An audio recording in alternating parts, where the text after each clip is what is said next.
সহিহ বুখারীর বর্ণনা 1237 নম্বর হাদিস 1237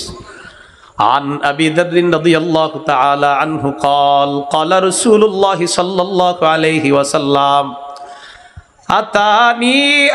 آت من ربي فأخبرني أو قال وبشرني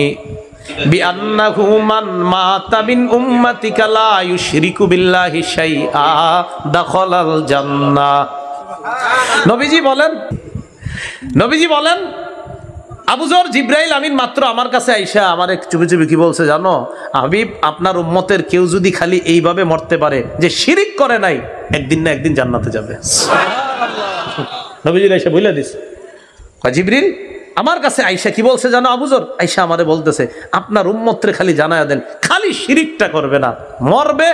যদিও অনেক কিছু খারাপ থেকে থাকে, বিভিন্ন মেয়াদে সাজা ভোগ করবে, কিন্তু একদিন না একদিন জান্নাতে যাবে।